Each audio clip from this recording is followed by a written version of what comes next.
What if Mr. Freeze was Big Daddy from Bioshock? I'm sorry, I'm not able to kind of segment the two images together, especially when you take this much more Jules Verne inspired aesthetic to Mr. Freeze, and you pretty much get this, which is pretty much the Fight the Frozen page puncher version of Mr. Freeze.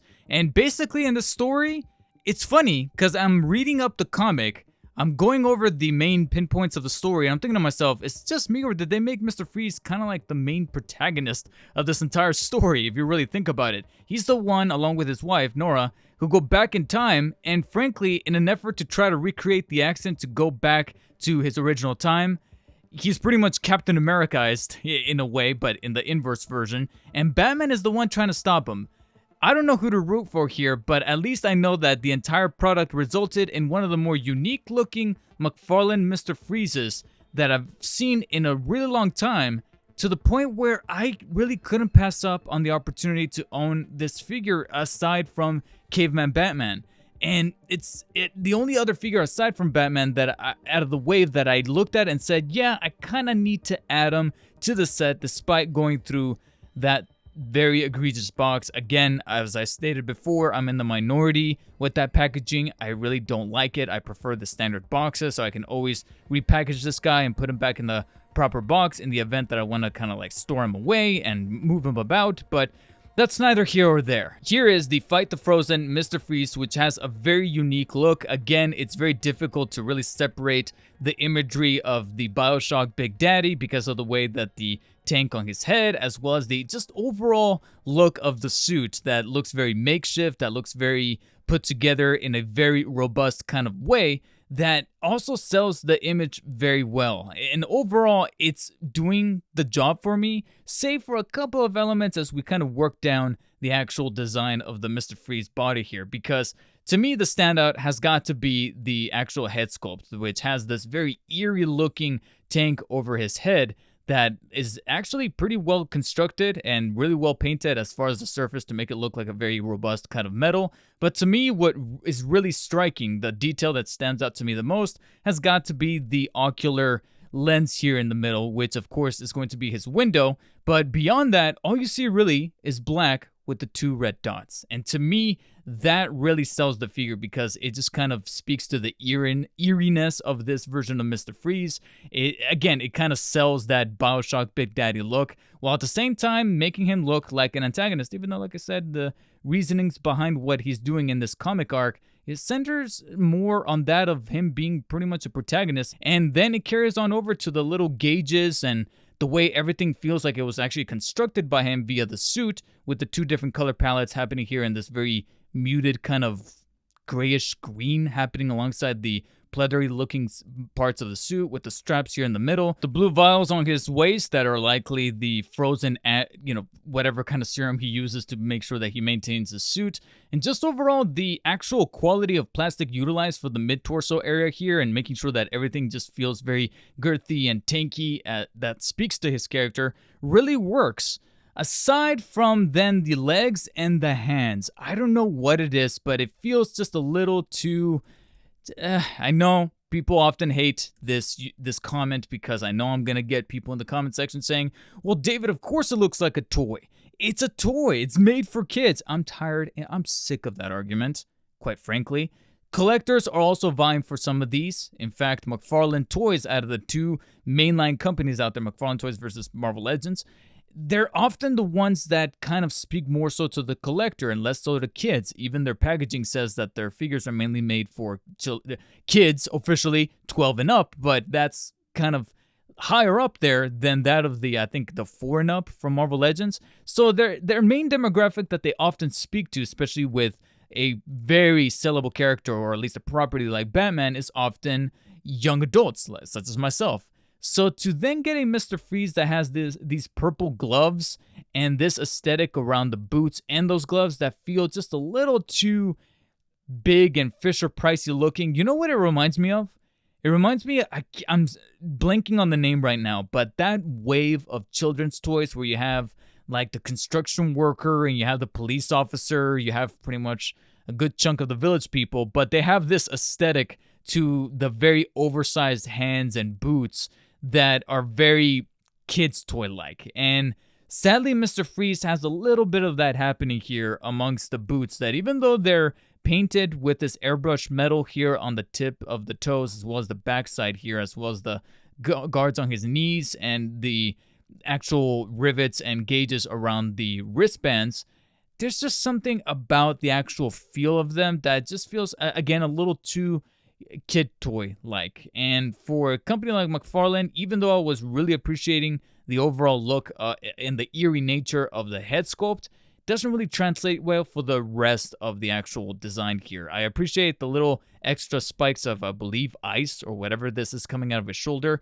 Again, it kind of lends to the personality, but it's here around the limb area, specifically the boots and gloves, that it kind of breaks away from me. And the look of those limb areas, specifically the hands and boots, don't just look a little too robust for like kids' toys as opposed to McFarlane's.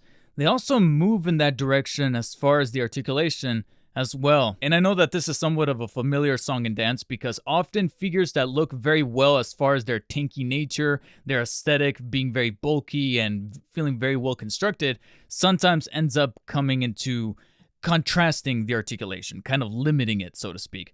And for areas of the figure, that is in fact the case, but one of them is actually not the head, because since it is designed in this very tanky kind of way with the spherical globe around his face to then kind of serve as the helmet, he is able to rotate said helmet pretty much a full 360 degrees up on the ball peg that is in the middle of this rod that kind of connects the entire piece together.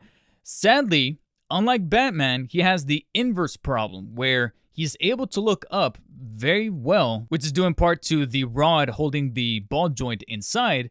But sadly, because of the way that this rim around the shoulders is constructed, he's not really able to look down, despite my finagling with the joint that is able to somewhat shift the helmet forward and backward slightly, as you can kind of see a little bit right there.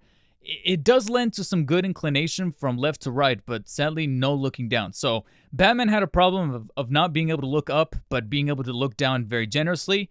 Mr. Freeze has the inverse problem. He's able to look up very well, as you can see right there, aiming his lens in either direction towards the top side, but not so much looking down. So that is going to be a problem for some of you right there, depending on how it is that you're going to be posing him. That is considering if you're able to pose him at all, because when you get to the limbs, the arms are actually able to move towards the top about that far before they start to get a little limited due to the little, I guess you could say, icicles forming on the shoulders here, and gets a little limited, and towards the back about thus far, right about right there. But thankfully, both arms are able to extend towards the sides at an even 180 degree due to the ball point inside the ball peg. And then we get to the elbows. Sadly, because of the girthiness of the figure, you've seen this in some other McFarlanes as well, where they bypass the bicep, but the swivel that you would typically find on the bicep was then incorporated into the elbow. The elbow only really has one joint that is able to bend at a 90-degree angle, right about right there, but the top part of the joint is able to swivel in either direction at the 90-degree angle. So you technically still have two joints there, but they're kind of compounded, so to speak, from the usual joints you would expect out of other McFarlanes. Then you move to the wrist, where you are technically able to rotate at the cuff 360, and the joint, or rather the hinge, is baked into the bottom part of the hand, so you are able to bend the hand inwards and outwards. But do be careful, because mine did come a little bit on the robust and very sticky side. And much like what was happening with the elbows, the same kind of happens with the torso, where you have no kind of mid-torso cut because of the way that the suit is designed, but you do have a very generous waist joint that allows slight pivoting towards the back, as about right there. I'm kind of fighting a little bit with it there, but slight crunch towards the front before these two gauges kind of come into conflict with each other, and then full 360 rotation. So you do have a waist joint that is able to move left and right a full 360, slight inclination on the obliques, as you can kind of see right there. And like I mentioned before, crunching and extension towards the back is a little bit right there. It's not as well as you would expect, but crunching is a little bit more on the surprising side, especially considering the actual construction of the suit. As wide as the crotch piece may be right here, you are able to still extend the leg forwards about that far before. I wasn't really expecting full movement, but you are able to get at about it's not even a 90-degree angle, it's more so about 45 degrees forward, right about right there, and slight movement towards the back before it starts to separate here at the top leg joint. Nevertheless, though, still good amount of extension towards the sides, but much like the arms, there's no kind of thigh swivels found of any kind, and you only really get one joint that's able to bend at the 90-degree angle at the knee. But much like the elbow, you do have the swivel baked into the top part of the knee, so you are able to move the lower leg. I guess technically it would be 360, but because of the way that the knee guard is designed right here at the top part of the plastic, it's not really going to allow that, so do be careful. You are limited to about those amount of movements.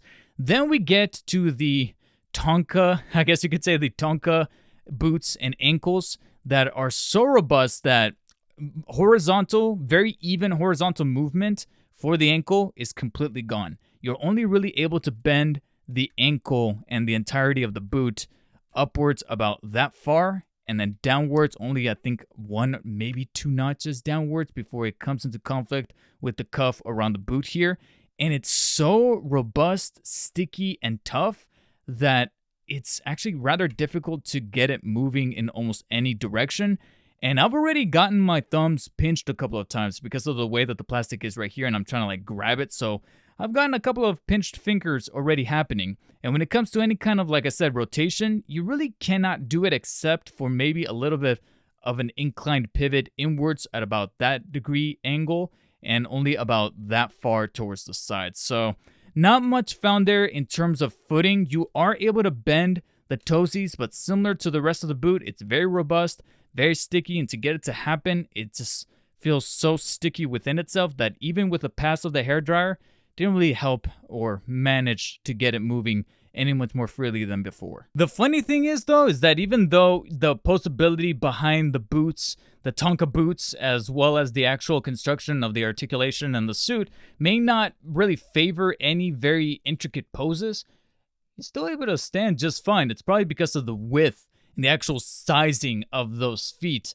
that allows it to disperse the weight and not have it be as top heavy or as prone to falling as even Batman. Not once did I even have to use the circular base, so I guess that's kind of considered a win. Just like I will consider a win, the only accessory that he comes with beyond the comic, the base, and the card is going to be this Freeze tank along with the Freeze gun that is connected via this rubberized pipe or strap right here. And it's actually well sculpted and designed, but this is probably the only part of the entire ensemble that I do think could have used some extra paint decals, specifically the tank that gets mounted on the back via this peg. Overall, like I said, the actual intricate work behind the sculpting, especially with the little gears and the little conveyor belts kind of stringing it all together, as well as, again, the gauges and everything that you see on the tank itself is very robust, very steampunk. I love steampunk designs, especially when you incorporate them into Batman characters. But it's a shame when you see an awful lot of this design work that you can blatantly see on the accessory itself, and it gets kind of just flushed or just blended in together by just having the same exact color just bleed on over to the entirety of the design. So I kind of wish that they would have added some little accents on the gauges to make them stand out a little bit better, or some extra paint work, like often is the case with several different McFarlane figures. They often kind of skip a little bit on the paint work to get some of these things up on the shelf a little quicker, or maybe reduce costs as far as labor work. I don't know what the case may be, but the only real paint apps that you find on the accessory itself would have to be the little blue here on the little ice capsules that you find on the gun itself. But once you do affix the tank towards the back right here, it completes the ensemble. He looks pretty badass with it. And then the gun itself then goes into his only hand that is able to hold it, which is going to be the right one since it's got the cutout for it. Which also leads me to another nitpick, is that even though it's actually pretty easy and straightforward to fit it into his hand right there, and again, it kind of completes the overall ensemble and look of Mr. Freeze, I do kind of wish that there would have been an added extra way to house the gun, whether it be like an extra clip on the tank itself so that he's a bit more free. He's not necessarily obligated, quote unquote, to hold the gun in hand. Like, it would have been a little bit of diversity happening here, so that you can have the gun mounted onto the tank itself, or somewhere on his suit where maybe he's got like a clip on or something. So that would have been an added bonus, or maybe an extra pair of hands, so you're able to swap the gun over to his left and then have the fist over on the right. Somewhere there could have been some room to play with. Like I said, I can't help but feel like maybe if they'd taken some extra time, we could have had that solution. But for the time being, you can see right here that this is pretty much the extent of poses you're really going to be able to deal with as far as Big Daddy Mr. Freeze. And it's because an awful lot of those limitations, whether it be the articulation, the accessories, or the missed opportunities, that I have to be very objective with those problems, considering how much of an affinity I have with the design. It's very unique, it's very steampunk, and it also kind of harkens back to one of my favorite video games of all time, Bioshock. And it's an interesting concept, just like with Caveman Batman, but unlike Caveman Batman, there's an awful lot of discrepancies that stood out to me more this time around that made me think, yeah, I don't regret getting Big Daddy Mr. Freeze here because of how unique he looked. But I wouldn't necessarily blame anyone for passing up on him, especially if they were already kind of lukewarm on the wave.